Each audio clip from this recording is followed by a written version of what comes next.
Bienvenue dans cette nouvelle émission Le Kiosque. Je suis très content d'être de retour dans cette émission. Vous m'avez manqué, des chroniqueurs sur le plateau m'ont manqué, mais vous aussi chez vous. Et je voudrais remercier très sincèrement Charles Chamas de m'avoir remplacé avec brio au pied levé, puisque effectivement la formule consacrée, j'étais empêché, mais je m'en tenais au micro. Donc voilà, c'est plus clair. Et il n'était pas question que je vienne éventuellement ici distribuer ça. Donc voilà. Merci beaucoup à Charles, mais merci aussi aux chroniqueurs parce que j'ai regardé évidemment et j'ai vu que c'était des émissions de très très haut niveau. Et j'ai failli demander un congé supplémentaire au Tourbine pour rester loin toujours du kiosque. En tout cas, merci beaucoup à tous. Merci de votre solidarité. Bonsoir, Maître Philippe Saint-Cyr. Décidément, ce titre m'arrête définitivement. Bonsoir. Merci d'être avec nous ce soir. Monsieur... Alors, Maître Philippe Saint-Cyr, comme il dit, il est un penseur libre, c'est ça, hein? Oui, je ne suis pas libre, je suis un penseur libre. C'est bien pour me démarquer. Tout à fait, c'est pour ça que je dis ça. De certaines communautés. Très bien. 3 points de suspension. Michel Bouachi, bonsoir, rédacteur en chef du journal Justice. Bonsoir, merci. Bonsoir à toutes et à tous. Très heureux de revenir partager un petit peu notre vision de l'actualité, n'est-ce pas, et surtout pour lui donner un sens. Il y a beaucoup de choses à dire. Le journalisme, ce n'est pas simplement des faits, et c'est d'abord savoir choisir les faits qui sont porteurs, les hiérarchiser. Bon, parce que souvent on fait le buzz pendant des journées sur des choses absolument inutiles. Et puis en fait, comme je disais tout à l'heure, donner un sens. Parce que nous sommes là pour expliquer à nos compatriotes dans la situation où, en tout cas, justice, c'est ça, dans la situation où nous sommes, où nous devons aller. Bien. Merci beaucoup, Michel. Bonsoir, Charles Chamas. Donc... contributeur du journal Progressiste. Voilà, exactement. Bonsoir à tous, bonsoir aux téléspectateurs de Zouk TV. Merci pour l'invitation. Et je souhaiterais cette semaine rendre hommage à notre camarade Fred Miram Montrose, qui a été un grand militant de la cause progressiste, mais aussi un grand animateur du sport en Martinique. Il était dans de nombreuses disciplines, l'aïeul entre autres, et c'était un camarade épris d'une honnêteté, d'une lecture de la justice sociale qu'il avait chevillé au corps, et vraiment sa disparition nous a fait du mal, nous a fait de la peine. Voilà, on a une photo sur le journal du PPM, d'ailleurs voilà. On voit plusieurs photos de lui, c'est lui qui a aussi écrit le Mapipi en parlant de M. Mérine. Absolument. Voilà, merci beaucoup Charles et Béatrice Bellé. Bonsoir Béatrice, merci. Bonsoir aux téléspectatrices et aux téléspectateurs de Zouk TV, puis bonsoir à tous les amis chroniqueurs et à toi Mano. Et je te dis que nous sommes ravis, heureux, rassurés de te retrouver ici après qu'au micro on t'ait fait un petit coucou. Voilà. Et moi ce soir, comme Charles, je vais rendre également hommage à un grand socialiste qui nous a quittés, qui est Paul Ludovic Martelly, que je n'ai pas connu personnellement dans le vécu socialiste que j'ai eu, mais en tout cas dont j'ai beaucoup entendu parler, dont je sais qu'il a été un socialiste convaincu jusqu'au bout, un homme de droiture, un homme de courage, et puis quelqu'un qui savait analyser la société, et tout à l'heure Michel l'a dit, mais avec un angle qui est peut-être celui que nous devons retrouver, c'est celui de la solidarité et de l'humanisme. Non, voilà, parce qu'on était en train de dire que tu t'appelais Charles Chamas. Pardon ? Oui, je regardais l'écran et j'ai vu Charles Chamas sur ton... Ah bon ? Ils ont réagi. D'accord. Béatrice, c'est mieux. Béatrice Bellé. Je veux dire 2 mots Michel. À propos de Martelly. Ludovic Martelly, parce que j'ai le souvenir d'un camarade qui a été extrêmement fidèle et efficace pendant la présidence d'Émile Kaboga, dont il était le condisciple à France Télécom. était un cadre de France Télécom. Et dans cette présidence difficile, houleuse, parfois dangereuse, il a soutenu Cabra de manière régulière et de manière fidèle. Voilà. C'est le souvenir que je garde de lui. Effectivement, dans des dossiers difficiles que nous avions à traiter, il s'est jeté à corps perdu. Très bien. Je voudrais ajouter un petit mot sur ce que j'ai très bien connu Ludovic Martelly au début de la décentralisation. Exactement. C'était l'union de la gauche avec Gracian et toute l'équipe. Et effectivement, je l'ai connu, je l'ai approché. C'est un homme qui m'a fortement frappé parce que c'était un vrai socialiste. Je n'ai pas dit que tu ne l'es pas, mais c'était un vrai socialiste de tradition. Avais-tu besoin de toutes les valeurs. Je ne peux pas m'exprimer. Incroyable. Cette dictature. Non, mais donc c'était un grand socialiste et moi, il me forçait à l'admiration parce qu'il était toujours régulier avec des valeurs fortes, puis un homme loyal et droit. Et je voulais témoigner, c'était un grand homme, un grand Martiniquais. Mais en fait, on a l'impression un petit peu qu'on rencontrait ces gens-là anciennement. Georges Marchais, je ne sais pas, Aimé Césaire. On a l'impression qu'aujourd'hui, les hommes ou les femmes politiques n'ont plus cette je ne sais pas quel terme employer pour expliquer ça, mais Michel Branchi. Charles Chamas. Non plus quoi?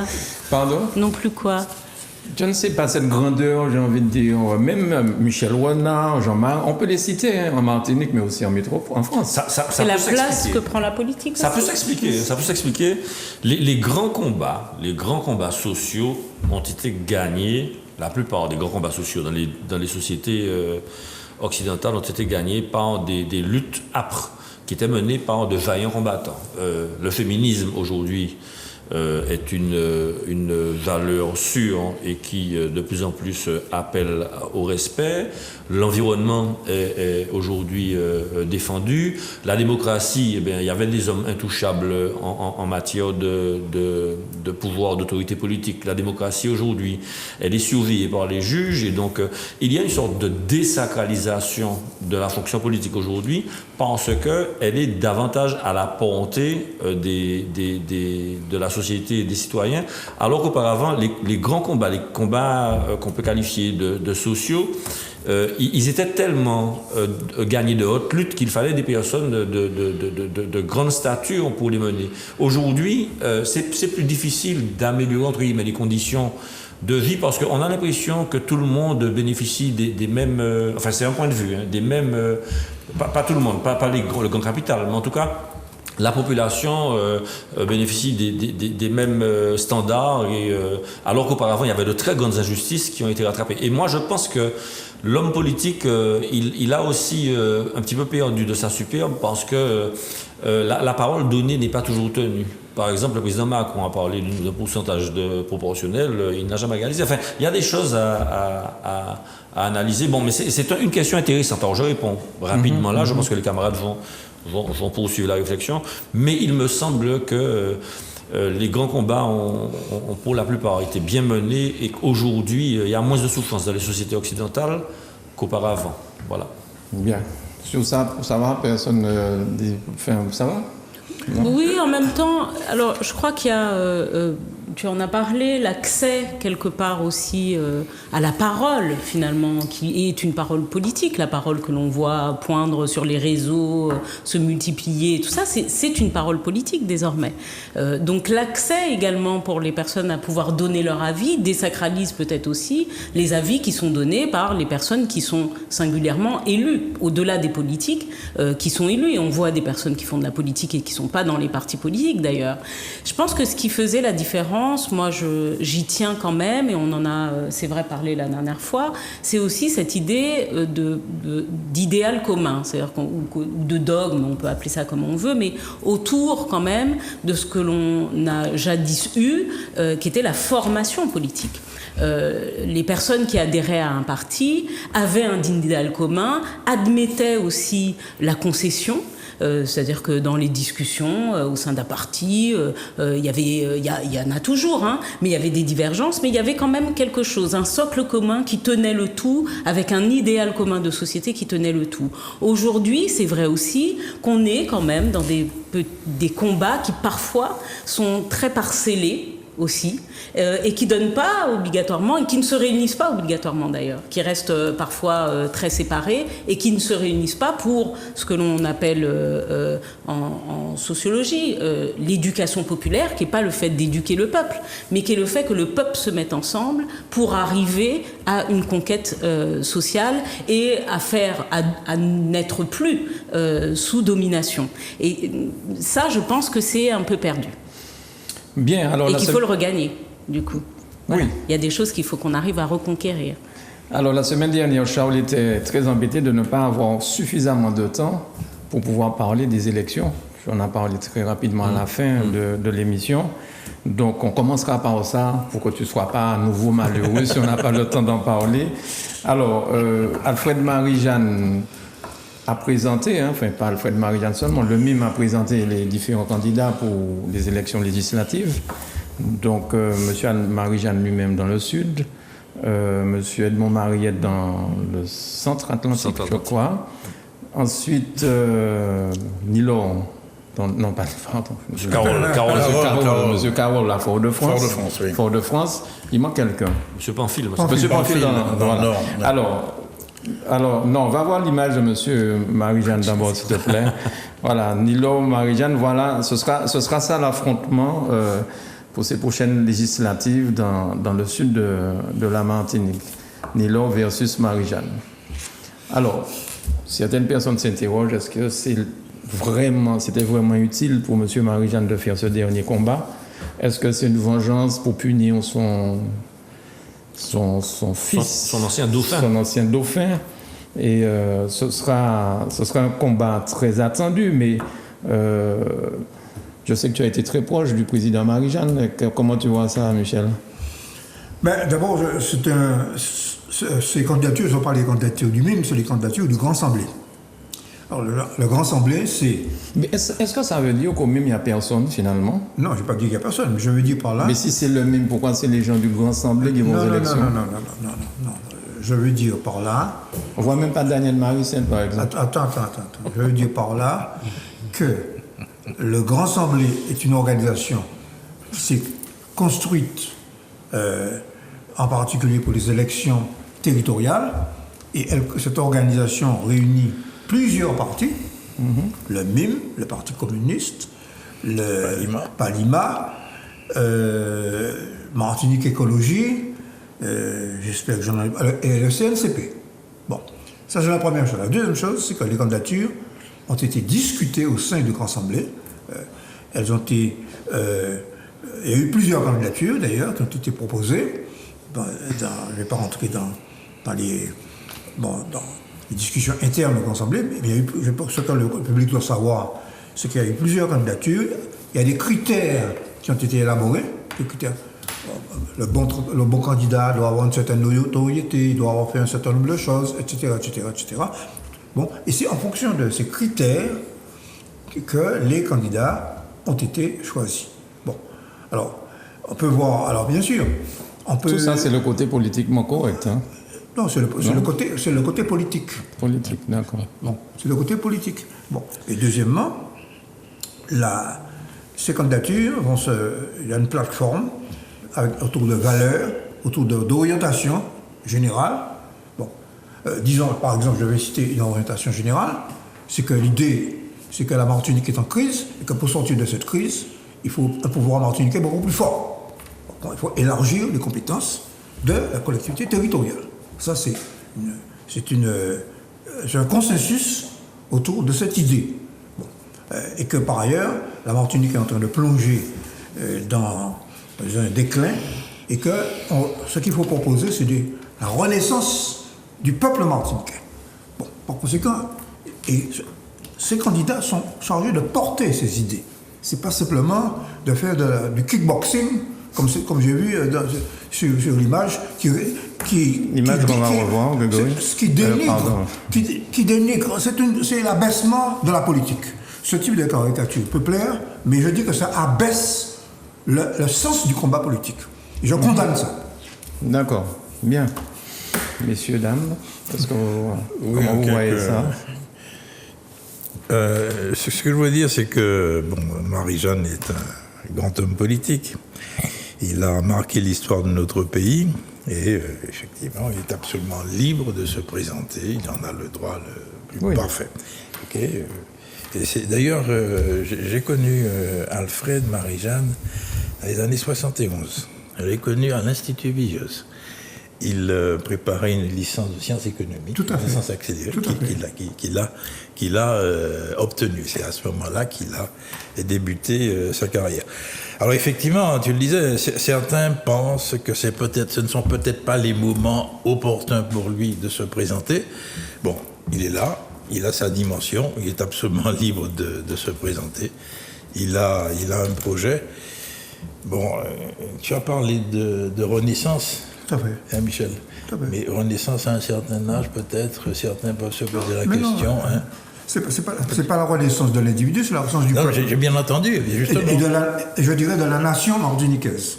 Oui. Bon. Cependant, juste avant de passer la parole à Charles, ils ont eu 5 ans pour cette renaissance. Hein. Ils étaient à la tête de la CTM quand même. Pardon? Pas seulement. Alors, puisque tu me relances là-dessus, tu vas quand même me permettre tout à l'heure de répondre. Non, mais oui, je réponds quand même. Mais bon, non, ça que je te réponds. Oui. Je te réponds. Ces 5 ans viennent d'être salués à plusieurs reprises dans des documents officiels de l'INSEE et de l'IEDOM. La Martinique a retrouvé la croissance à partir de 2018, 2019, 2020. Et par conséquent, ce n'est que pendant le second semestre de 2020, le Covid oblige, et surtout pendant 2021, avec la mort de 1000 personnes supplémentaires. Nous avons 3500 à 3600 décès par an. Les derniers chiffres de l'INSEE, qui viennent de sortir, j'étais à la conférence de presse la semaine dernière. Les derniers chiffres de l'INSEE, donc il y a eu une surmortalité avec le Covid de 1000 personnes supplémentaires. Bon. C'est pour ça que je parle de renaissance. C'est parce que notre pays affronte une situation absolument inédite en Outre-mer et aucun département d'Outre-mer n'affronte une situation de cette gravité. Voilà. Charles. Ou bien Béatrice. Vas-y. Je crois. Tu pourras dire ce que tu veux, Michel. C'est un combat père-fils qui se joue là, et c'est qui sait, peut-être la dernière manche, on ne sait pas. Tant que les éléments prêteront vie à M. Marie-Jeanne, il se présentera, et probablement, et il fait partie de ceux d'ailleurs qui ont certainement décidé, quoi qu'il en soit, de mourir au combat, et au combat politique. Donc c'est ce qu'il a toujours dit. C'est une formule à laquelle j'adhère. Voilà, donc voilà.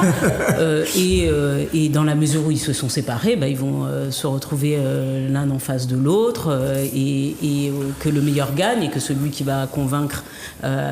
Mais on le sait, Alfred Marie-Jeanne quand même a une force dans le Sud que personne ne peut démentir verbalement. Personne ne peut dire que M. Alfred Marie-Jeanne n'a pas une force dans le Sud. Donc l'objectif est peut-être en effet de donner la dernière petite tape derrière la tête, parce qu'il y a un peu de ça aussi. On l'a entendu parler pendant l'élection territoriale, c'était pas tendre, et je pense que c'est le dernier acte de non-tendresse. Voilà. Bien. Tout à fait. Charles. Parce que la trahison doit être fustigée. Bon. Il a enlevé le bout de ma bouche. Brutus n'a pas réussi son coup. Et donc, quand on n'a pas tué le père, on a raté le meurtre du père, le père, il se venge. Hein. Moi, j'interprète ça comme ça. Alors, bien évidemment, je le ramène sur la tragédie de l'Antiquité. Ceci étant dit, plus sérieusement, moi, idéologiquement, qu'est-ce qui oppose ces deux hommes-là? Et c'est là que je me dis qu'il faut réfléchir en termes de politique. Je crois qu'auparavant, et je reviens sur les propos que je disais tout à l'heure, auparavant, il y avait des combats sociaux. On savait ce que c'était que la droite et la gauche. Hein. La gauche, c'était la défense des plus faibles, et la droite, c'était l'entreprise, l'intérêt économique. Voilà, l'intérêt économique, une politique de l'offre, etc. Bon, c'était diamétralement opposé. Michel Blanchy ici peut en témoigner. Par ses convictions achevillées au corps, et qui sont légitimes. Hein. Bon. Maintenant, je crois que la problématique politique a changé. C'est davantage sociétal. Ce n'est plus social, c'est sociétal. Par exemple, qu'est-ce qui oppose ces deux hommes-là, fondamentalement, sinon le vaccin? Il y en a un qui est le chantre de l'anti-vaccination, et puis il y en a un qui a calmement dit qu'il était vacciné et qu'il encourageait la vaccination. Alors je ne dis pas qu'il n'y a que ça, je dis qu'il y a ça aussi. Et quand tu me parlais de renaissance de la nation martiniquaise, la nation, Bertrand François Lubin dernièrement disait que c'était une construction sociologique. C'est une volonté de se construire autour d'une même valeur, la même langue, la même histoire et le désir de vivre ensemble. C'est vrai. Mais quand cette nation-là se divise autour de questions sociétales, et les questions sociétales, elles sont relatives aux mœurs, aux droits individuels, elles sont relatives, par exemple, à la PMA, prestation médicale assistée. Médicale assistée, enfin procréation médicale assistée, la GPA, gestation pour autrui.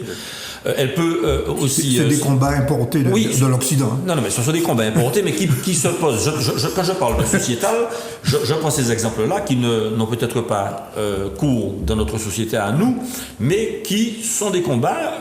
Et on voit bien que l'environnement, la représentation de la diversité, par exemple, à la télévision, ce sont des combats sociétaux. Et on voit bien que la structuration politique a changé de nature. Et ce changement de nature-là brouille les cartes et donc permet une multiplication des candidatures. Alors, autour de ces combats sociétaux-là, mais surtout autour des individus et des manières de communiquer. Et là, quand je dis que les cartes sont davantage brouillées, j'aurais bien aimé qu'on réfléchisse sur l'opposition idéologique de ces deux personnes-là, dans leur parcours politique. Ça fait plus de 20 ans qu'ils cheminent ensemble. Et puis, il y a effectivement une tentative de prise du pouvoir par le plus jeune, parce qu'à un moment donné, il faut un passage de témoin. Il faut un passage de témoin. Quand le témoin est-il passé? Et ça pose la question de savoir si les hommes politiques en général ne doivent pas préparer une succession. Alors il ne faut pas me regarder pour me soupçonner de quoi que ce soit, mais il y a bien évidemment ces questions-là qui doivent être légitimement posées. Voilà. Ouais. Moi, la question que je me pose dans tout ça, à quel moment ces deux personnes travaillent pour le bien de la Martinique? Ben voilà.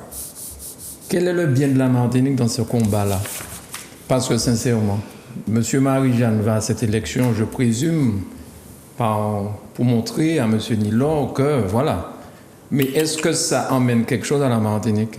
Moi, sincèrement, je me pose la question, qu'est-ce que les Martiniquais auront comme bien dans cette bataille-là? Sincèrement, je me dis, tout le monde dit, nous aimons les Martiniquaises, mais il faut encore le prouver. Je ne vois vraiment pas en quoi ça sert la Martinique. Je ne sais pas. Je peux me tromper, mais je trouve que... Mais vous l'avez tous dit, on a le droit de se présenter, il n'y a pas de problème d'âge, c'est pas ça le problème. Mais bon, et puis tu parlais de... Mais j'ai entendu sur les réseaux sociaux, bien sûr, quelqu'un qui disait un certain nombre de choses, mais bon, c'est son habitude de dire beaucoup de choses lui aussi. Mais tu parlais de préparer la relève.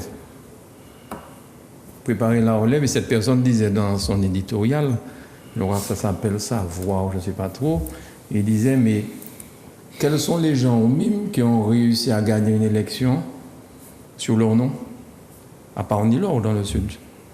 Donc il y a longtemps qu'il n'y a pas de préparation. Il y a longtemps qu'on ne prépare pas la suite.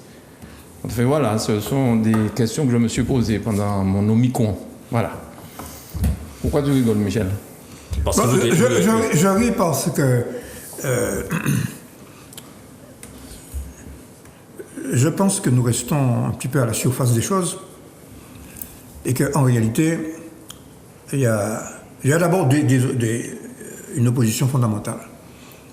Pour avoir fréquenté pendant 5 ans et demi les deux individus, il y a ceux qui parlent de la nation et à ceux qui construisent les éléments de la nation. OK? Ce que je veux dire par là, on peut s'agiter avec un drapeau rouge, vert, noir, croire que le combat anticolonialiste d'aujourd'hui, c'est le combat contre le vaccin, ce qui est un combat, à mon avis, obscurantiste. Je te rejoins. Et puis il y a ceux qui, dans leur action, construisent l'école, construisent les infrastructures, construisent la formation professionnelle, défendent leur droit de mer, défendent les intérêts martiniquais. Et dans ce domaine-là, il y a de multiples combats à mener. Par conséquent, c'est ça, la renaissance de la Martinique. Et par conséquent, on peut s'agiter, interpeller les ministres à l'Assemblée nationale et se faire ridiculiser. Et par la même occasion, ridiculiser le peuple martiniquais. Et puis ceux qui savent dire la parole qu'il faut dire au bon moment, je suis vacciné, et j'incite tout le monde de se vacciner, parce que c'est la manière concrète aujourd'hui de sauver le peuple martiniquais. Bien. Alors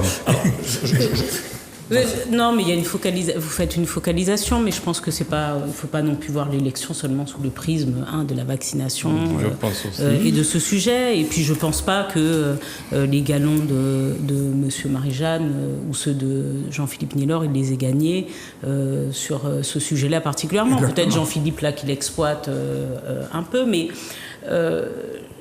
c'est pour ça que je disais que les idées, la question que tu poses est légitime, mais je crois qu'il faudrait dans ces cas-là la poser, à tous les candidats. Qu'est-ce qu'ils ont l'intention d'apporter demain quand tous les candidats seront déclarés? Il faut les interroger sur ce qu'ils ont l'intention d'apporter à l'avenir de la Martinique. On a parlé d'infrastructure, on doit parler d'éducation. Comment participe-t-on de l'émancipation des personnes? Moi, je crois par exemple profondément que l'éducation et qu'on doit mettre un paquet.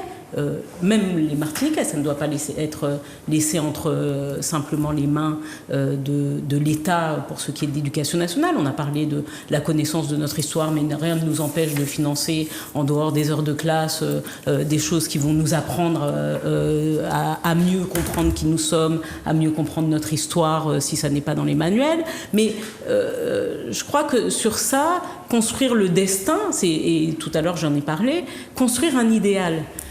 La question à se poser tout le temps, quel que soit le candidat, qu'il s'appelle Jean-Philippe Nilor ou Alfred Marie-Jeanne, c'est quel est l'idéal auquel vous aspirez, quel est le rôle que vous comptez jouer dans ce rêve, dans cette utopie martiniquaise que vous avez en tête. Décrivez-la nous et parlez-nous du rôle que vous comptez jouer. C'est essentiellement ça. Alors évidemment, on va parler de l'âge, de la relève et tout ça, mais ça se pose malheureusement également dans tous les partis. C'est un vrai problème. Singulièrement en Martinique, il y a en effet un vrai problème de passation, mais plus largement de formation également. C'est pas juste on va faire de la politique et puis on va sur des tréteaux et puis parce que on est célèbre dans son quartier, c'est bon, c'est réglé. Voilà. Alors Charles, moi, un petit mot. Non, tu parles de ta formation. Effectivement, bon, il n'y a pas que ces deux candidats qui sont dans le Sud. Hein, je dis ça. Je dis ça en passant parce que bon, vous vous focalisez. Oui, pour l'instant, c'est pas qui est. Mais effectivement, je le dis, tu as dit quelque chose de très juste. La formation, et la job au sens large, absolument fondamental, n'est-ce pas, pour sauver notre pays, pour faire renaître notre nation. Okay? Il faut absolument mettre en place des structures qui permettent à nos jeunes, n'est-ce pas, de rester, de développer des entreprises et qui vont nous permettre, n'est-ce pas, de trouver les solutions de l'avenir. Parce qu'il faut se réinventer. On ne peut pas rester dans des concepts anciens. Alors effectivement, jusque par les temps qui courent, on n'entend pas de concepts nouveaux, on ne voit pas inventer des choses nouvelles. Alors, il me semble que durant le week-end, oui, il y a des gens qui rêvent. Non, il y a mon collègue professeur Charles Nicolas qui organise Martinique, effectivement 36 heures. Oui, pour découvrir la Martinique pour imaginer. 2000, imaginer et j'espère rêver, pas cauchemarder, mais rêver. Effectivement, c'est une première initiative. Il imagine Martinique de 2036. Au même titre que la Martinique de 1936, c'est-à-dire le tricentenaire de la colonisation. C'est enthousiasmant. Très bien. Alors, Charles. Je souhaiterais ne pas entrer dans une polémique vaine. Mais quand j'entends Michel parler de l'action, de la construction de la nation à travers l'école, les infrastructures, la formation professionnelle, la défense de l'octroi de mer, etc., ce sont des domaines qui sont réservés aux hommes politiques. Je crois, moi, que tout Martiniquais construit la nation martiniquaise.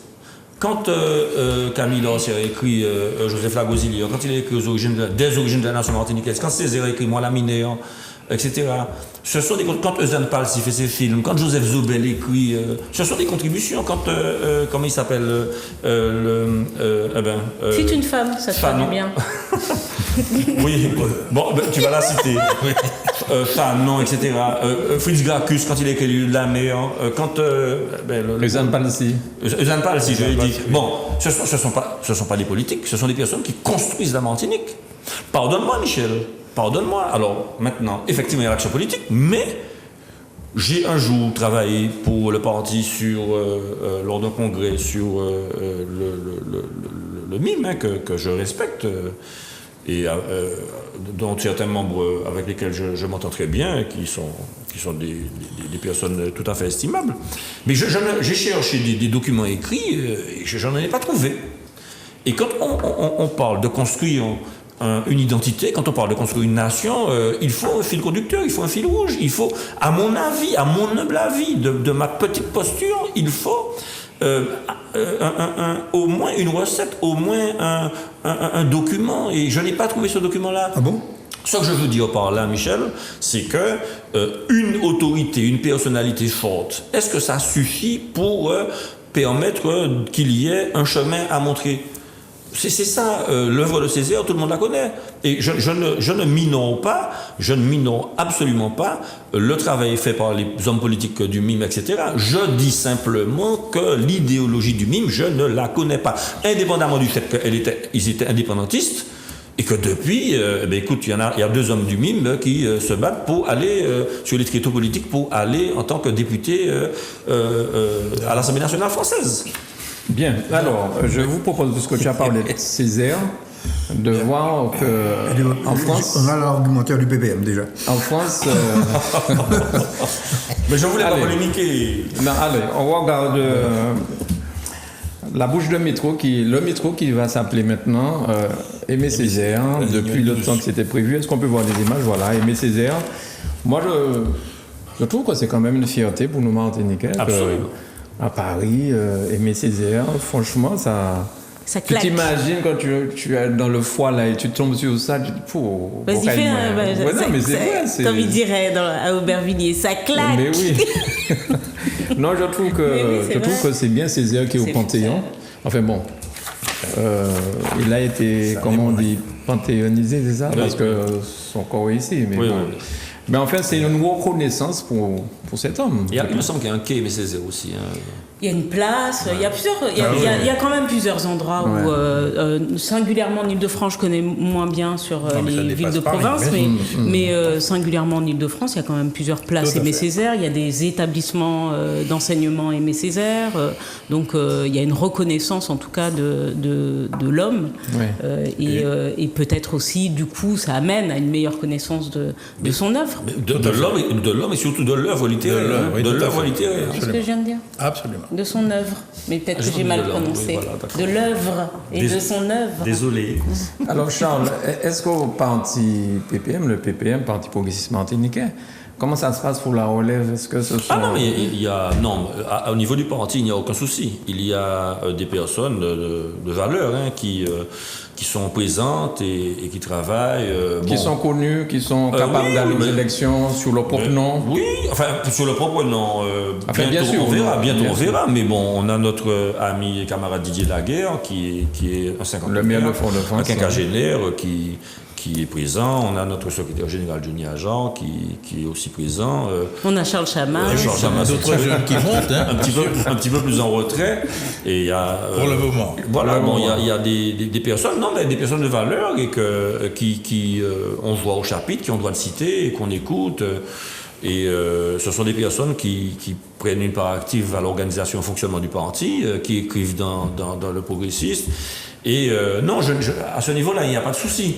Je disais ça simplement parce que tout à l'heure, bon, je ne vais pas faire référence à des élections, mais parfois, trop tarder à vouloir passer le témoin provoque une défaite lors des élections, et notamment municipales, et je trouve ça dommage. Bon, Didier Laguerre, il est quinquagénaire, bon, il a le temps, hein, c'est pas. Mais je dis simplement que il faut. Enfin, est-ce que ce n'est pas la tentation des politiques des années 40, 50, 60, 70 qui sont restés au pouvoir très très très longtemps, hein, sans vouloir faire... Et qui pourtant l'ont eu très tôt. Voilà, et qui pour longtemps l'ont eu très tôt, sans vouloir faire offense. Pour beaucoup. Oui, tout à fait. Quand on y réfléchit bien. Alors, est-ce qu'on peut faire un peu de politique fiction, si vous permettez, hein? Bon, là, on a vu des images, ça ressemble à un film, Rambo et compagnie. Bon, pourquoi pas continuer? Mais non, mais c'est de l'humour. Enfin, mais moi, j'y ai eu droit en plus. Mais je sais très bien. Alors, évidemment. Bambino, je sais très bien. Mais on est en 2021, donc il y a des trucs. Tout le monde y a droit. Il faut accepter la caricature parfois. Voilà, avec le sourire. Alors, la question que je me pose aujourd'hui, parce que j'entends dire que la sénatrice martiniquaise va se présenter aux élections législatives à Fort-de-France. Est-ce que vous avez entendu ce bruit? Elle n'a pas le choix. Elle n'a pas le choix. Pourquoi elle n'a pas le choix? Elle a encore 2 ans devant elle pour être sénatrice. De mandat. Elle a encore 2 ans de mandat de sénatrice. De son mandat. Oui. L'actuel mandat. L'actuel mandat va courir jusqu'à 2023. Oui, mais je dis bien qu'elle n'a pas le choix. C'est-à-dire, il va développer. Moi, je ne suis pas dans les secrets du parti. Tu as dit qu'elle a pas. Non, mais c'est mon analyse, c'est tout. Catherine, qui est une femme très intelligente et qui est bien connue à Fort-de-France, à la Martinique et notamment à Fort-de-France, on ne peut pas dire qu'elle ne soit pas implantée sur Fort-de-France. Et je ne sais pas si les prochaines sénatoriales, elle pourrait les emporter. Donc moi, sur ce plan, d'accord. Moi, ce que je vois, effectivement, c'est que l'occasion... Puisque les sénatoriales, c'est pas le peuple qui vote, ce sont les grands électeurs. Et tu sais qui sont les grands électeurs? Tu les vois. Conseillers municipaux. Donc je crois qu'il lui est difficile de ne pas se présenter. Okay, et surtout que là, c'est une belle opportunité. Serge ne se représente pas, Didier ne se présente pas, donc elle va se trouver... Mais ça dépend de elle avait dit non. Elle va se trouver contre Charles qui n'est pas... Non. Elle avait dit non, en passant. Il me semble qu'elle avait dit qu'elle n'y allait pas, donc peut-être qu'elle va revenir. Elle a le droit de changer. Je n'ai pas entendu dire ça, mais je ne vois pas comment elle ne peut pas... Elle est obligée, à mon avis, et qu'elle avait d'ailleurs plein d'autres projets. Oui, bien sûr. Elle a un projet, elle travaille énormément. Alors moi, je suis progressiste, j'appartiens au PPM, mais je regarde le travail qu'elle fait. Elle a dit qu'elle avait plein d'autres projets, que c'est pour ça que ça n'était pas une obligation pour elle. J'ai des proches qui travaillent avec elle, qui sont même ses collaborateurs, et je sais qu'elle travaille énormément sur pas mal de projets. D'accord. Et puis ce que j'aime chez Katou, je suis toujours progressiste, j'appartiens à la famille, mais au moins Katou, je dis, je suis un homme libre, penseur libre. Et Katou, au moins, elle a un langage clair sur certains problèmes, ok? Elle dit les choses, ok? Et quand on dit les choses, eh ben, les électeurs apprécient. Oui. Ils apprécient. Confère Alfred. Mais là, on dit qu'elle sait ce qu'elle dit et elle le dit courageusement. Oui. Parce que je sais qu'elle a quelques claques qui lui tombent dessus par ses propos. Mais enfin, pour moi, je suis à peu près sûr qu'elle sera candidate. Parce que moi, tout bêtement, je me disais, on a un mandat de sénateur ou sénatrice, tu exerces ton mandat tranquillement jusqu'au bout. Ça fait un peu gourmand, vouloir aller là, aller par là. C'est pas gourmand. En fait, c'est moi qui dis ça, mais moi, je me trompe peut-être. J'ai terminé. Moi aussi, personne ne sait ça, ça va. Non, je n'ai pas de commentaire là-dessus. Tu n'as pas de commentaire à faire. Et bébé, elle n'a pas une femme qui se présente. Mais ça y est, non, mais moi, je suis... Il faut qu'il y en ait plus de femmes qui se présentent. Oui. Évidemment. Mais parlons du Parti socialiste, justement. Est-ce que vous vous présentez dans les 4 circonscriptions? On va faire les désignations, elles ne sont pas encore terminées. On est dans un processus qui n'est pas simplement un processus local, qu'un processus national. Donc on va faire au mieux. C'est pas sûr que ça soit sur les 4, mais ça peut être aussi sur les 4. Donc le moment venu, naturellement, nous ferons le nécessaire pour faire savoir qui seront les candidats et sur quelle circonscription. Mais je pense que, justement, sur le renouvellement aussi, il faut que, et ça va aussi peut-être avec ce désamour-là, mais il y a une question à se poser aussi sur la ressemblance des personnes qui se présentent avec les personnes qu'ils représentent. Et il faut quand même une présence. Mais non, mais je le dis, il y a quand même une propension à choisir des hommes assez fortes dans les partis, alors que vous n'allez pas infirmer le fait, notamment au PPM ou ailleurs, d'ailleurs même au Grand Semblé, qu'il y a des femmes de talent qui travaillent beaucoup, qui se sont fait valoir par l'intelligence aussi de leur militantisme. Et c'est vrai que les femmes ne sont pas toujours très très bien traitées dans les partis. Donc ça serait important aussi que sur ça il y ait un progrès dans le fait de présenter davantage et de mettre en avant peut-être davantage de femmes, tout en sachant qu'on aime à se vanter parfois ou à s'inquiéter de ce que la Martinique soit majoritairement composée de femmes. Bien. Il n'y a pas d'autres partis qui auraient lancé déjà des noms de candidature, non? Il y a le parti l'UD. Oui, il y a 3 femmes. Hein. Oui. Ouais.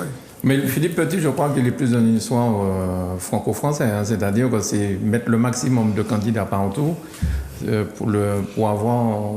Mais ils vont peut-être changer d'avis à l'UDI, je crois qu'ils sont dans un début d'accord avec Valérie Pécresse, me semble-t-il, donc peut-être que ça va évoluer au gré des accords nationaux qui seront pris. Mais qui est-ce qui représente Pécresse ici? C'est pas le maire de du Saint-Esprit, si. Oui, c'est le maire du Saint-Esprit. Bah oui. Ah bon? Oui. Ah oui. D'accord. Enfin, il y a... comment il s'appelle Mais son élection de la CTM, c'était avec Mme Conconne, je crois. Oui. Non? D'accord. Oui, vraiment, voilà, ce sont les meilleurs que je ne comprends pas trop. On au niveau national, au niveau Nausicaa, local. Voilà, pardon, je cherchais dépend. son nom.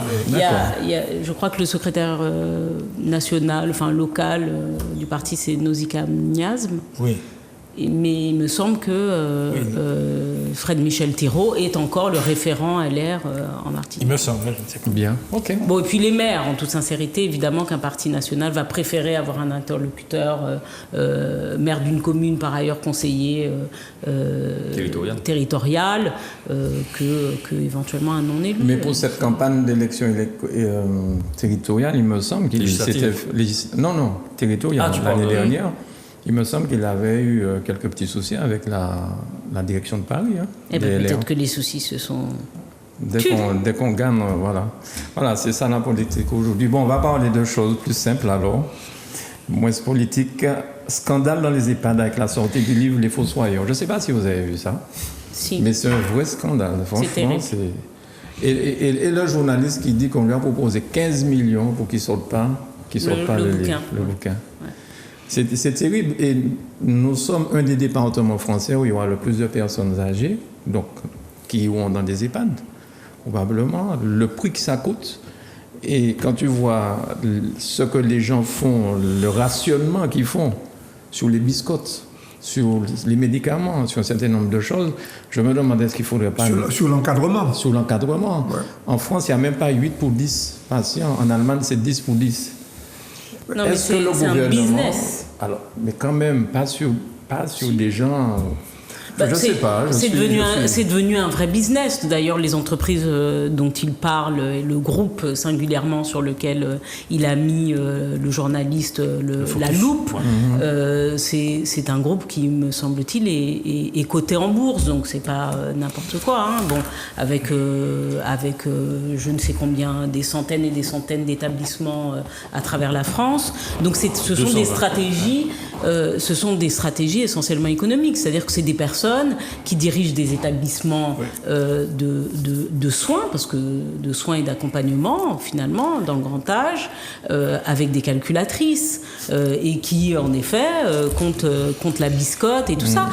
Moi, ce qui m'interpelle parfois, quand même, parce que je me rappelle, ma grand-mère a été en EHPAD, ma grand-mère maternelle, celle qui a demandé, elle avait son état d'esprit, elle voulait pas aller chez les uns et chez les autres, donc elle a demandé à aller en EHPAD. Mais c'est vrai qu'on allait la voir tellement régulièrement que je peux vous dire que même avec ses yeux, elle allait pouvoir nous dire si il y avait eu quelque chose. Le problème aussi, c'est aussi l'abandon des personnes par leur famille, et c'est le risque. On a quand même beaucoup de personnes qui placent des parents, qui vont jamais les voir. Je suis désolée, hein, quand vous allez au moins une fois par semaine voir un parent dans un centre, vous savez si on lui a changé les couches, s'il est amaigri. Enfin, vous ne le découvrez pas avec 20 kilos de moins en une semaine. Derrière ce problème-là, il y a un problème beaucoup plus grave. Effectivement, tu l'abordes, mais il y a un problème sociétal, ok ? De l'organisation de la société, et nous sommes effectivement... l'individualisme ne cesse de se développer. On est de plus en plus individualiste, on recherche le plaisir le plus immédiat. Le concept de famille a évolué de façon considérable, et la solidarité n'existe plus, ok ? Il y a un vieux en quelque part, bon, il est vieux, il cause quelques soucis, bon, qu'est-ce qu'on fait ? On a tendance, il a gagné, il a quelques retraites, on le met en EHPAD. Hein, je vais dire le mot, on s'en débarrasse presque, ok ? On le met là, alors on va le voir de temps en temps, alors il y en a qui vont le voir régulièrement.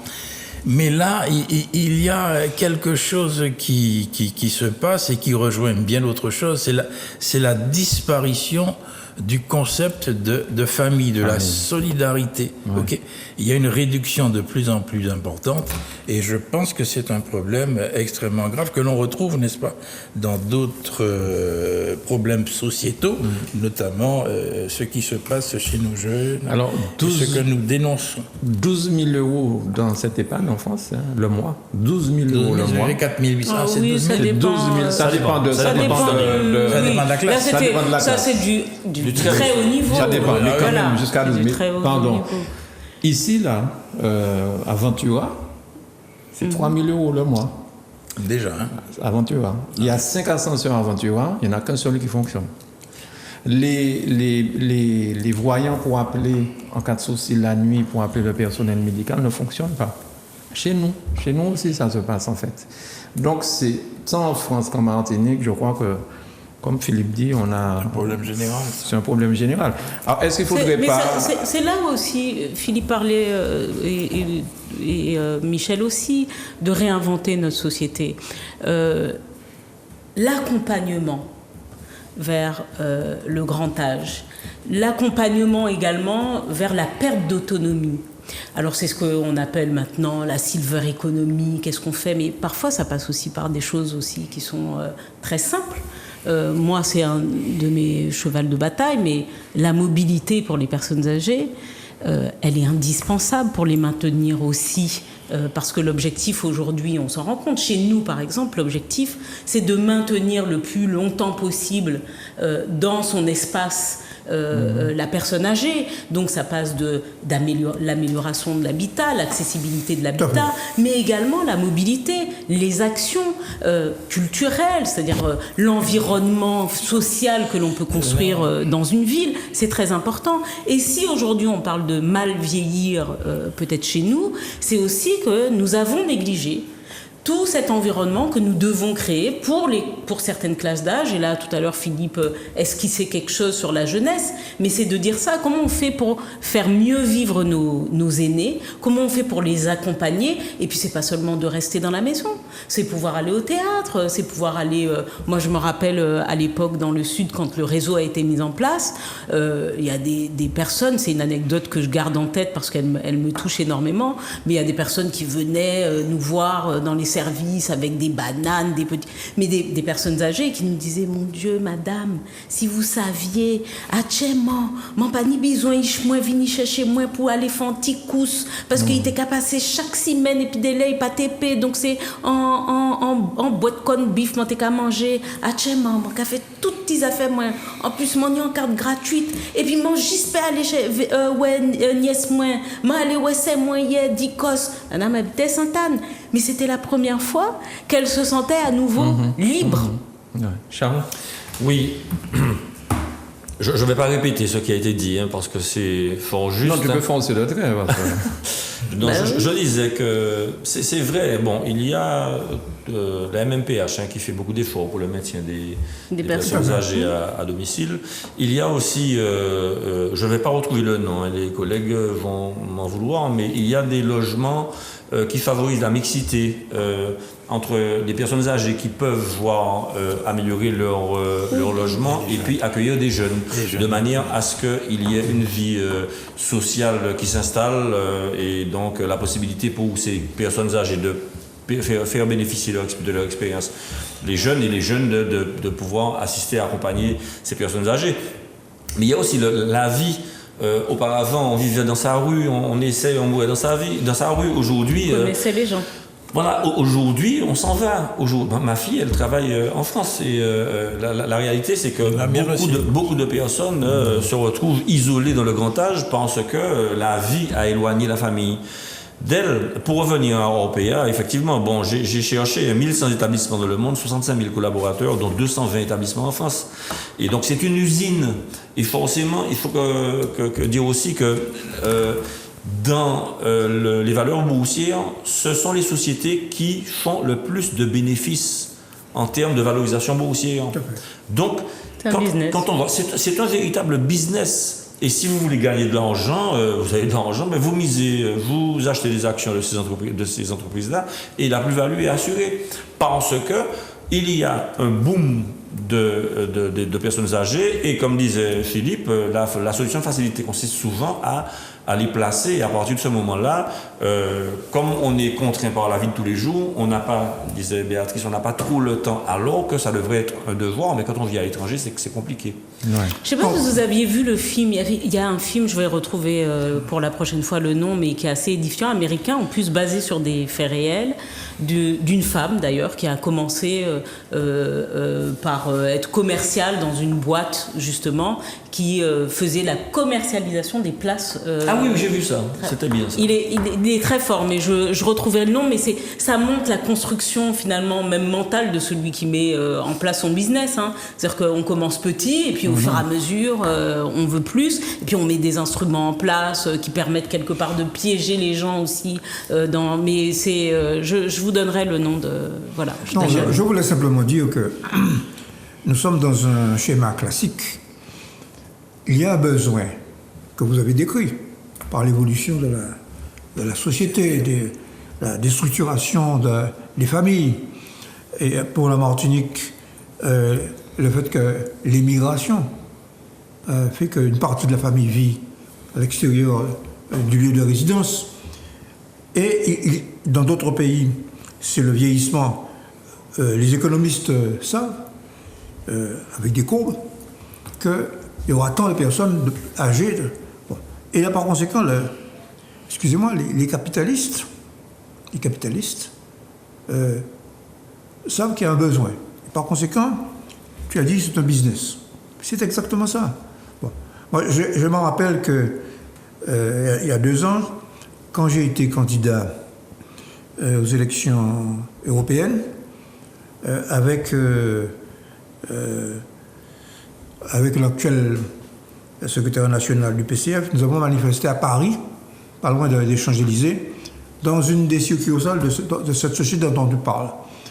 Parce que le personnel lui-même, qui était affilié à la CGT, avait alerté sur les conditions absolument inhumaines dans lesquelles les personnes vivaient. Et on a fait une manifestation devant, avec porte-voix, etc., etc. Bon, mais la réalité, c'est quoi? C'est qu'il y a un besoin qui n'est pas assuré par un service public. Alors faut-il... Mais oui, mais c'est ça le problème. Bon, les départements, tu as décrit ce qui se passe. Nous avons fait, pendant la mandature, un plan d'autonomie des personnes âgées et personnes en situation de handicap. Qui a analysé tout ce que vous dites là, notamment une obligation réglementaire. Le fait que les personnes veulent rester le plus longtemps possible dans leur habitat et qu'il faut à la fois construire des établissements, on les met en commun, mais en même temps favoriser le maintien à domicile. Bon, tout ça a été mis sur... Bon, mais qu'est-ce qui manque? Il manque les finances. Mais c'est aussi simple que ça. C'est aussi simple que ça. Et par conséquent, c'est bien de dénoncer les conditions ignobles de cette comme l'a fait ce livre, qui s'appelle à juste titre Les Fossoyeurs. C'est-à-dire que, bon, ils vivent sur la misère humaine. Bon, mais il faut aller plus loin. Il faut aller plus loin.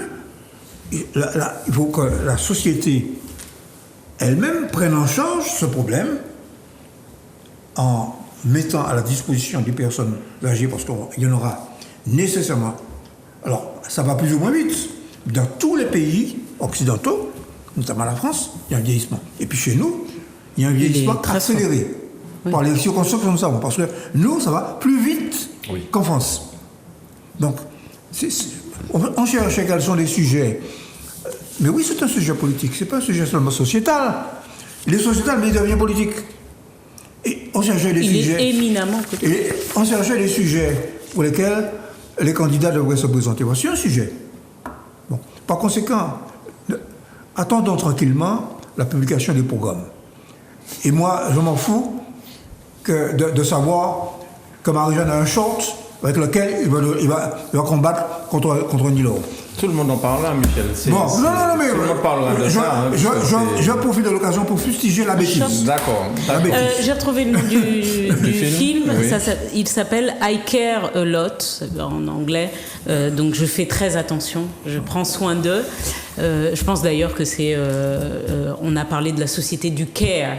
Voilà, donc prendre soin. Donc c'est une ironie parce qu'il est très très dur et très cynique ce film. I Care a Lot. Alors malheureusement, je pense qu'il est surtout valable sur les plateformes de streaming et tout ça que je ne citerai pas.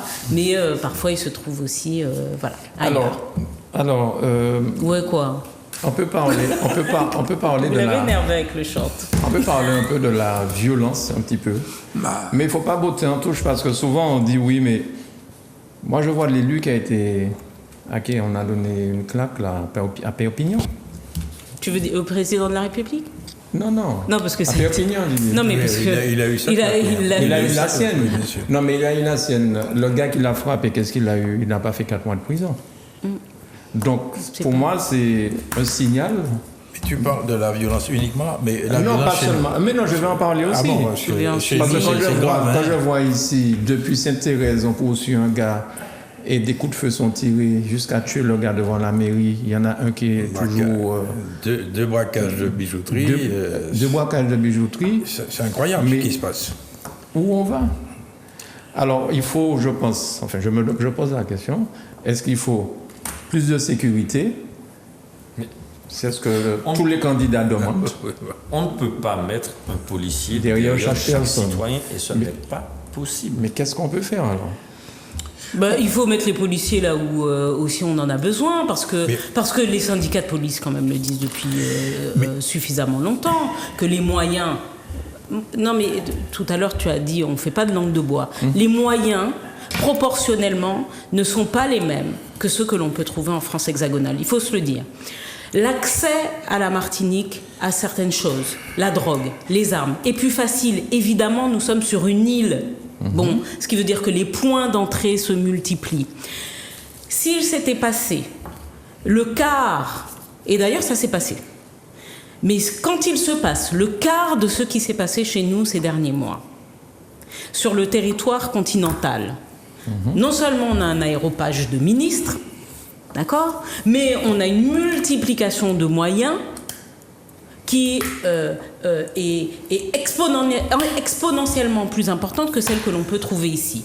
Alors il ne faut pas être non plus après, parce que on est sur deux volets, après on va nous dire mais oui, mais les policiers, la violence policière et tout ça. Bon, il y a ça, mais il y a aussi le fait que la force régalienne, la force légitime de l'État, elle existe, et que n'empêche que le jour où on se retrouve avec 3 mecs armés dans sa maison, le premier numéro qu'on a le réflexe de faire, c'est quand même le 17. Bon, donc on a aussi un besoin de se sentir en sécurité. C'est vrai que lorsque l'on entend tous ces faits qui sont appelés des faits divers, mais qui sont quand même gravissimes pour ce que ça instaure dans le climat, il faut se poser la question des moyens qui sont donnés aujourd'hui à nos FDO, enfin nos forces de l'ordre en général, les moyens qui sont mis au service de la sécurité civile en général, les moyens qui sont mis aussi pour la médiation en général, mais on voit quand même une déliquescence et quelque chose qui apparaît qu'on ne voyait pas. Il y a eu un moment où les gens se cachaient.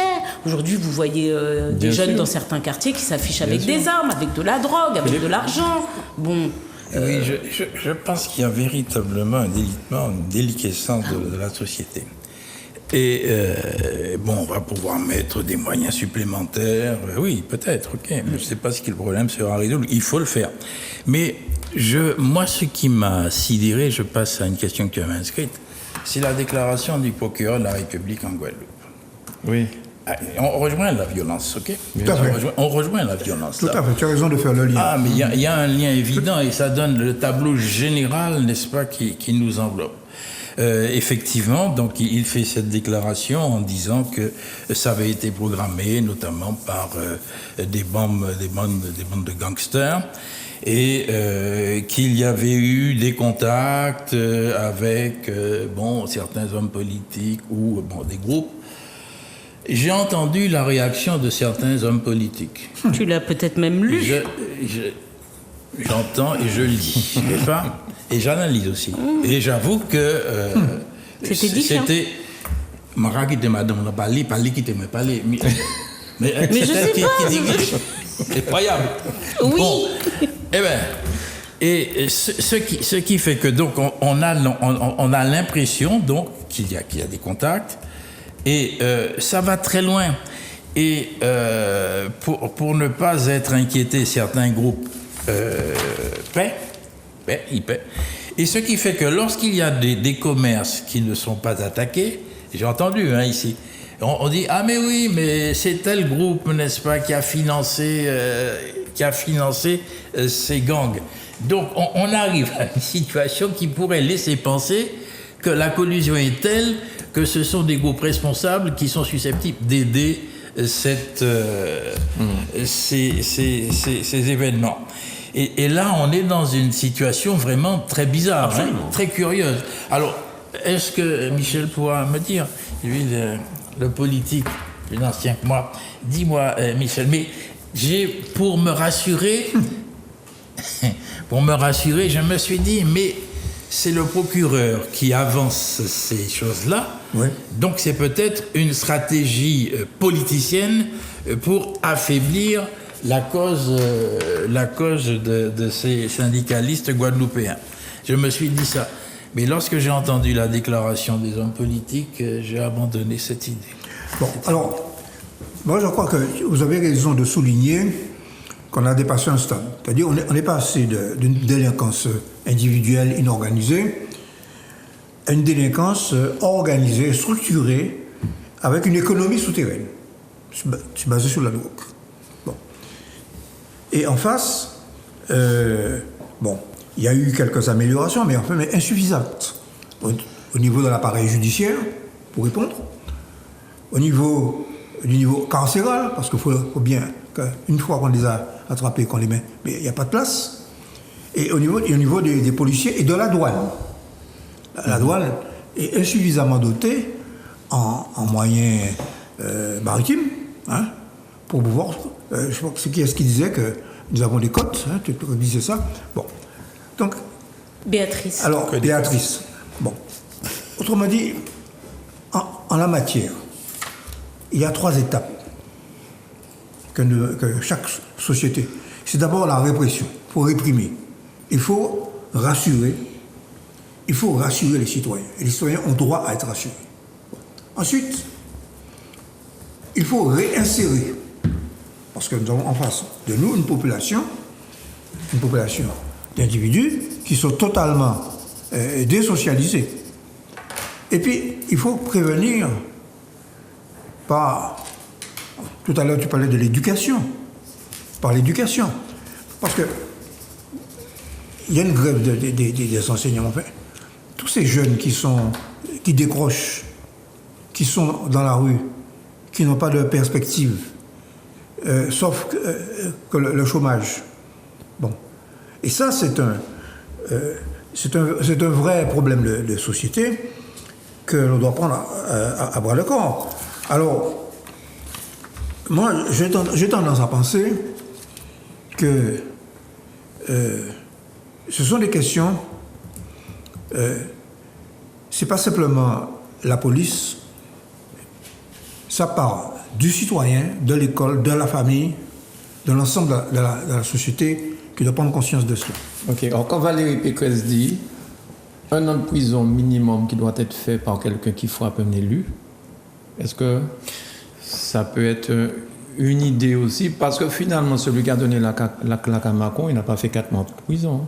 Alors, ce que je veux dire, pour rebondir dans le sens de Michel, Béatrice aussi, hein, l'équité, en Martinique, dans les dommages généraux, on a les moyens inversement proportionnels à la gravité des faits, des phénomènes qu'on connaît. C'est vrai ça, c'est incontestable. Il y a un manque de moyens. J'ai des amis policiers qui me le disent. Ces types-là, ils font 18 heures d'affilée. Comment voulez-vous, pendant 18 heures, travailler efficace? Il y a un souci.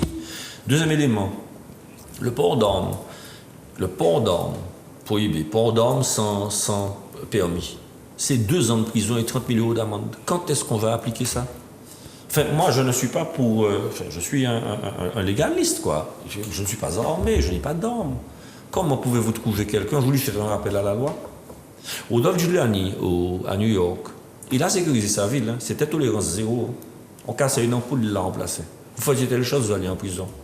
Alors, bien évidemment, on n'aime pas ça à gauche, mais quand on met la société, Michel, quand on met la société en danger, quand la société ne peut plus fonctionner, vous imaginez un petit peu, aujourd'hui, avant la maladie, le Covid. Mais rare étaient des amis, la dame se met en tenue de soirée, met ses bijoux pour aller au restaurant, parce qu'on a toujours peur de tomber dans un Trafalgar, dans un braquage, etc. Vous rendez-vous compte un petit peu? Il y a des restaurants qui ne peuvent pas travailler, et ça, c'est une réalité. Qui sont menacés. Alors aujourd'hui... Et je rappelle quand même qu'on a des jeunes qui viennent... Il y a un jeune qui vient de mourir d'une balle. Il était dans une voiture et qu'il y en a un qui vient de se faire opérer.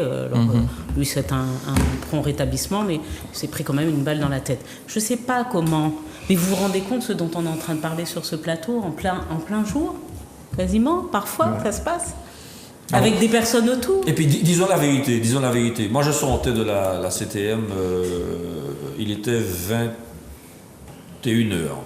J'ai été arrêté par les gendarmes, qui m'ont demandé mes papiers, je les ai présentés, ils m'ont demandé mon attestation de sortie. Il y a, sur tous anti-Covid, il y a une attestation à remplir pour sortir au-delà de 20 heures. Mais je ne le savais pas. Enfin, je ne le savais pas, je ne l'ai pas été. Et pendant qu'ils me contrôlaient, il y avait des petits gars à moto sans casque. et alors, je suis une proie plus facile. Suis-je une proie plus facile? Moi, je me pose la question très sincèrement. Ils sont pas sur les motos, par exemple. Ils sont pas sur les motos. C'est un choix. Mais on a vu, hein, d'ailleurs, à Schellcher, il y a eu des opérations filmées. Ils ne les poursuivent pas pour la simple et bonne raison que demain, s'ils les poursuivent... Et qu'ils tombent. Eh bien, il y aura des émeutes. Bon, voilà. Non, c'est pas seulement qu'il y aura des émeutes, mais ils peuvent être poursuivis pour mise en danger du gars. Mais ce que je veux dire, on voit bien qu'on frappe toujours sur les mêmes. C'est-à-dire sur le bon citoyen qui est en règle, etc., et qu'on va, entre guillemets... éventuellement verbaliser. On t'a verbalisé?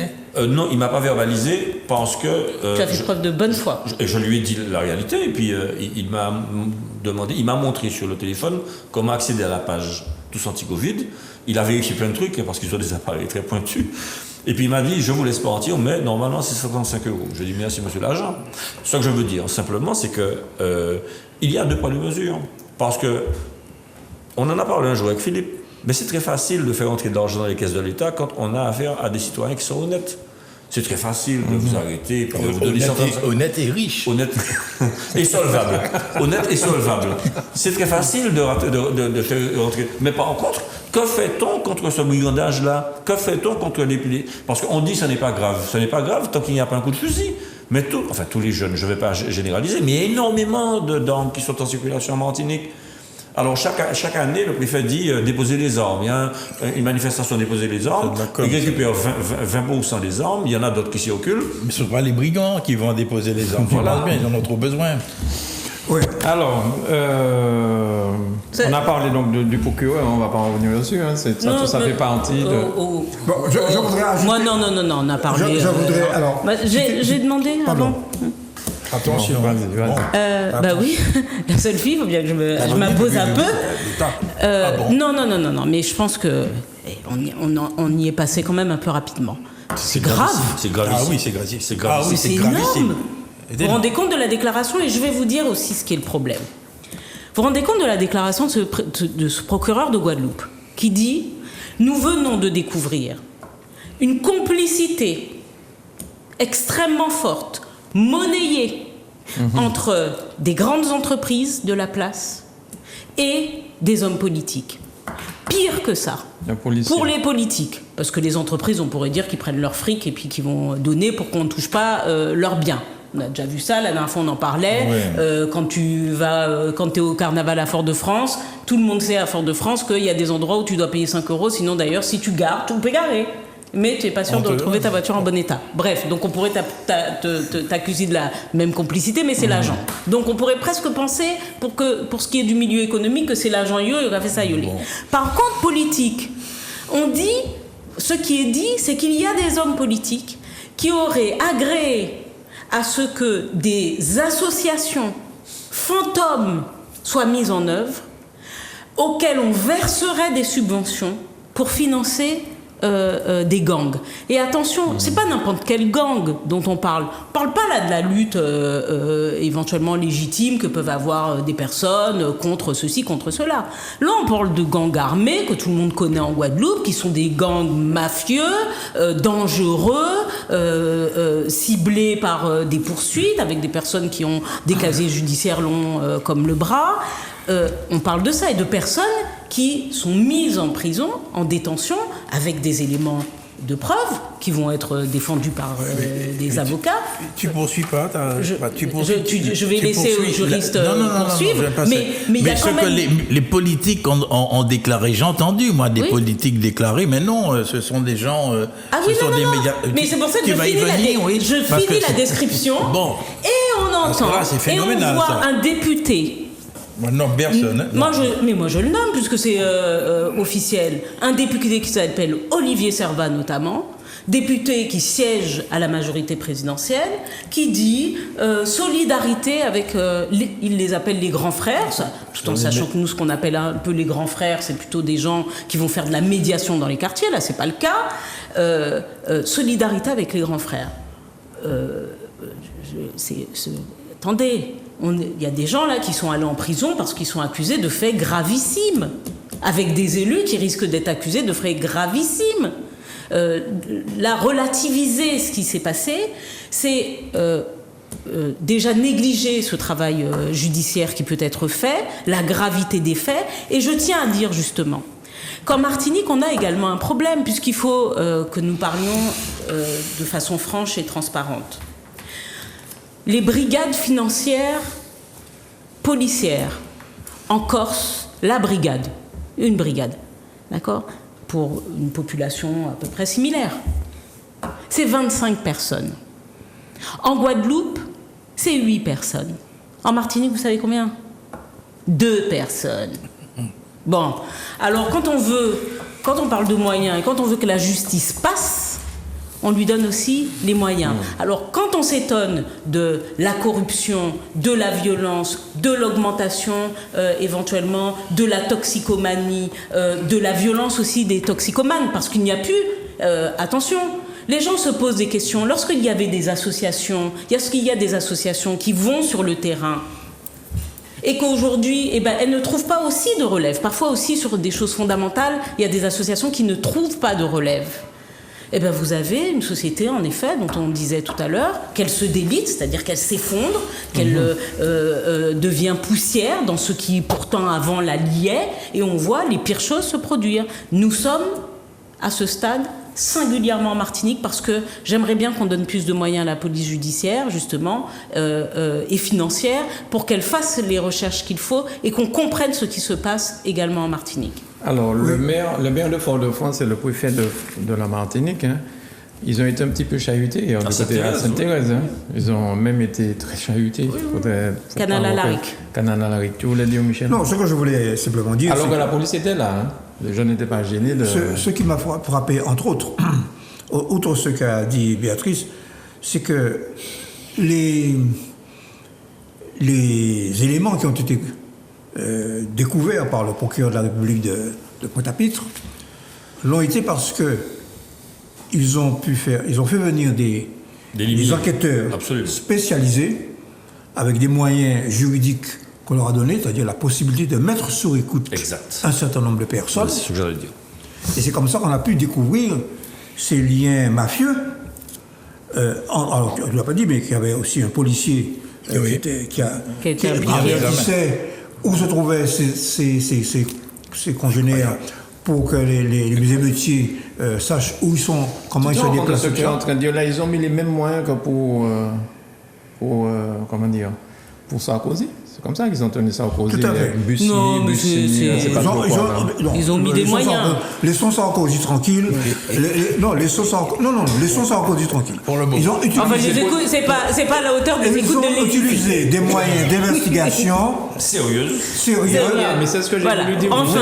Oui, ce sont des moyens d'investigation sérieux. Et là où je veux en venir, c'est que ma conviction profonde, c'est que si les mêmes moyens étaient mis en Martinique, on découvrait les mêmes choses. Voilà. Donc tu dis comme moi. C'est très clair. Non, tu n'as pas dit ça. Alors, le gouvernement demande à EDF d'augmenter Pas exactement. le volume d'électricité nucléaire vendu à prix réduit à ses concurrents. Alors, même les patrons d'EDF ont fait la grève. Hein. Alors, la question que je me pose, est-ce qu'on ne pourrait pas... Alors, est-ce que si EDF était totalement... j'ai dit le terme tout à l'heure, nationalisé... Parce que là, EDF ils sont à moitié nationalisés.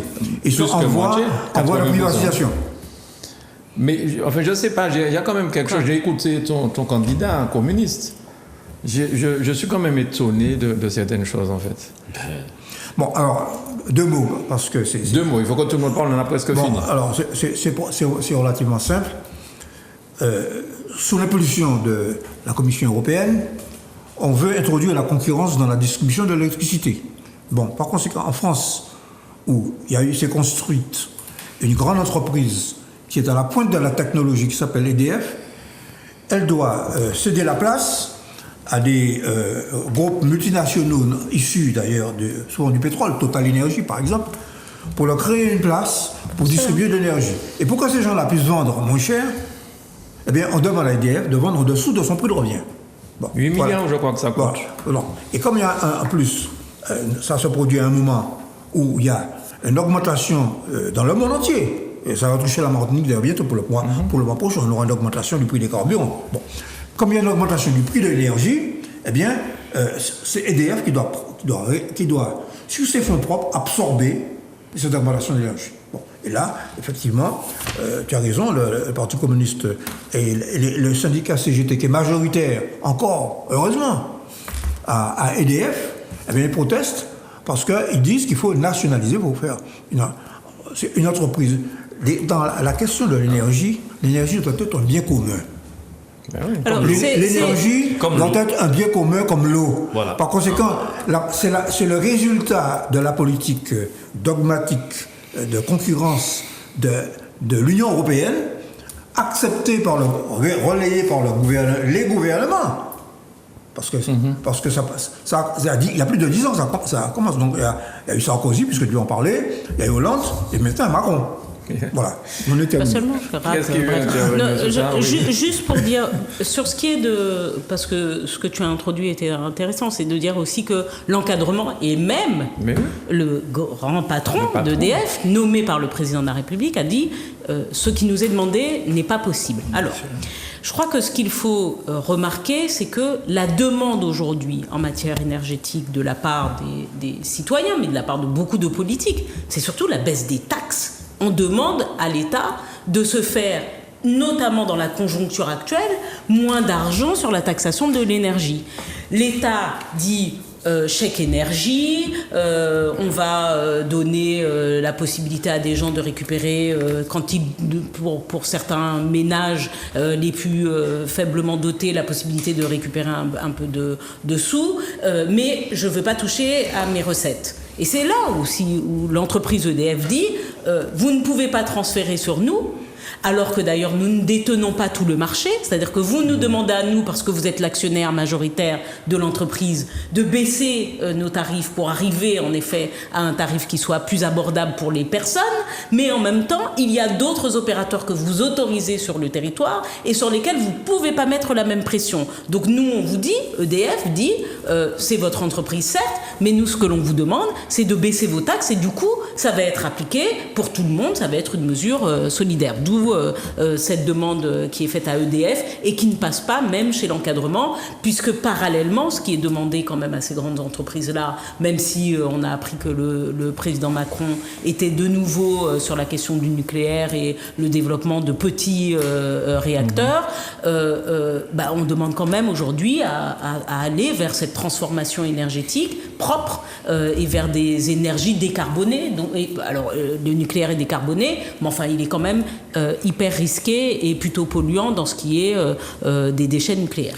Le dogme dont Béatrice parlait, la vérité fondamentale selon Macron, c'est que c'est la mise en concurrence qui va faire baisser les prix. C'est pas vrai. C'est pas vrai. C'est pas le cas d'ailleurs en ce moment. Et d'ailleurs, c'est pas le cas. Parce que, Michel l'a rappelé tout à l'heure, les prix ne cessent d'augmenter sur le marché international. Deuxième élément, EDF a besoin de se moderniser fondamentalement. Ils ont besoin d'argent là. Parce qu'il y a une campagne de modernisation qui doit être lancée.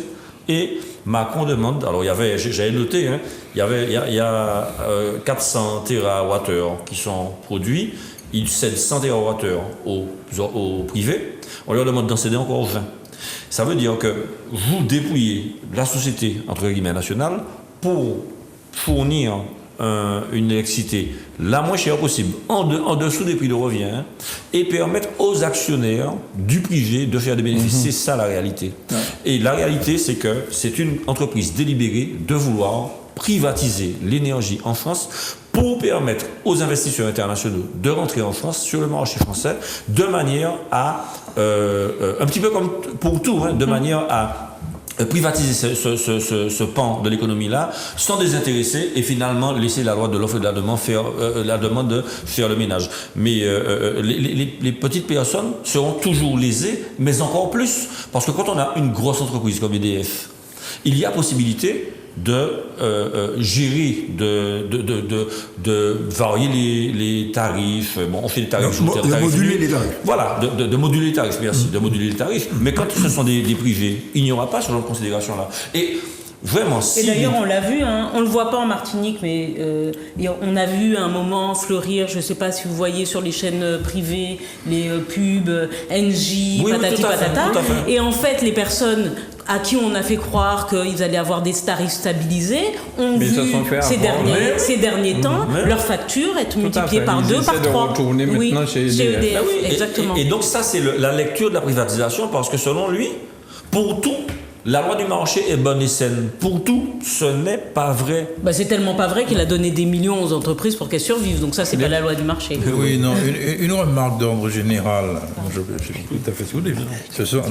Cette entreprise devait être nationalisée. Effectivement, ça devrait être un service public. Bon, moi, c'est ça évident. l'était. Oui, mais ce que je voulais dire, mais moi, c'est ma hantise.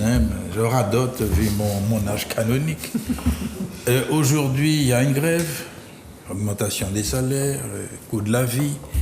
Ce que je veux dire, c'est ma hantise, tu la connais, Michel. Les prix augmentent. Le prix de l'énergie augmente. Tout augmente. Il faut augmenter le SMIC. Il faut augmenter effectivement les salaires. Et je reviens, moi, à ma crainte, n'est-ce pas, de l'inflation. Et qui ne pourra plus être, si tu veux, contrôlé, jugulé. Parce que, je reviens, maintenant, l'argent, c'est ce qu'on trouve le plus facilement. Avant, on ne parlait que de millions d'euros. Maintenant, c'est des milliards, des centaines de milliards que l'on distribue. Mais est-ce que, finalement, là, on n'entre pas dans une ère difficile? Mais la Fed, elle est en train de débloquer les taux d'intérêt. Et la Banque Centrale Européenne sera obligée de suivre. Et là, pour l'instant, on a 30 milliards par année d'intérêt de la dette. Mais si il y a un taux d'intérêt de 0,5 ou de 1, c'est tout de suite 40-50 milliards qu'il faut supporter par année. Et je finis, Michel, excuse-moi, pour revenir à ce dont... Tu peux expliquer, parce que c'est pas obligatoirement clair. Quand il dit ça veut dire que tout l'argent qu'on emprunte, qui pour l'instant est emprunté à zéro, voilà. À partir du moment où il commence à monter, ça veut dire que, quand on parle en milliards, ça veut dire que c'est... Exactement. Voilà. Et quand Philippe parlait d'inflation, il faut que vous sachiez que l'année dernière, il y a eu une inflation de 2,4%. Ça ne s'était pas vu depuis très très longtemps. Ah oui, et l'euro favorisait donc un maintien de l'inflation à prix bas. Tout à fait. Les enseignants, puisque c'était sur la feuille, depuis 2017, le point d'indice, enfin les fonctionnaires, depuis 2017, leurs points d'indice sont bloqués. Tu imagines un petit peu qu'il y a des gens qui vont travailler, il y a des gens qui vont travailler et dont les salaires sont bloqués. Alors tu progresses par ancienneté, mais cette progression-là, elle est annulée par l'augmentation des prix. Et voilà la réalité. Et d'ailleurs, on a une candidate à la présidentielle qui milite justement, pour à propos l'augmentation des de- salaires. Mais très rapidement, parce que là, on a fini. Très rapidement. Professeur. Bon, les choses sont simples. Parce que là, on a Les choses sont fini, simples. Béatrice. Les choses sont simples. Les choses sont simples. Dans le cas il faut prendre les mesures d'abord d'urgence. La mesure d'urgence qu'il faut prendre, c'est le blocage des prix. Aussi bien les prix le prix des carburants. Bon, la deuxième chose, c'est qu'il faut prélever sur les bénéfices des multinationales du pétrole pour compenser le blocage des prix. La troisième chose, concernant la Martinique, il faut réinstaurer l'analyse de la formation des prix depuis le prix départ jusqu'ici pour savoir exactement où se passe. Où il y a le gamme. Bon, c'est une mesure qui est proposée depuis longtemps et donc il faut briser les dogmes. C'est-à-dire que nous ne pouvons pas, dans des territoires insulaires comme les nôtres, qui sont dépendants à 85-90% de l'importation, simplement se croiser les bras en regardant passer les prix et l'augmentation des prix. Par conséquent, l'État a organisé sa propre impuissance par dogmatisme. Donc là c'est l'action. C'est l'action syndicale, l'action des masses, l'action populaire qui veut forcer le gouvernement à bloquer les prix. Alors, on a terminé, on n'a pas eu le temps de parler de la présidentielle. En fait, on n'a rien dit sur la présidentielle. On va en parler. On va en parler, puisqu'on en a encore. Oui, il y a de quoi. Je peux juste faire un petit point, mais je reviendrai dessus, si ça ne vous dérange pas. Je ne sais pas si on voit bien, parce que c'est très éclairé. Alors. Non. Non, il faudra scanner, comme ça la prochaine fois on voit montrer. Alors, je montre juste le logo et je vais en parler. C'est une association qui s'appelle l'association À Petits Pas. Et tout à l'heure on parlait du CARE. Là, c'est une association montée par des parents pour prendre soin des enfants en situation de handicap. Merci beaucoup. Et je souhaiterais qu'on en parle la prochaine fois. Merci beaucoup. On n'a pas parlé non plus des vidés carnavalesques non autorisés. Sinon, on a quand même vu pas mal de points. Oui. Merci à tous les quatre. Merci beaucoup. Merci. Bien sûr. Vous avez éclairé les téléspectateurs une fois de plus. On a donné Merci un angle. beaucoup. Eh oui. Allez, je vous souhaite un excellent week-end. Et puis à très vite sur Zouk TV. Au revoir. Bye bye. Au revoir. Merci. Au revoir.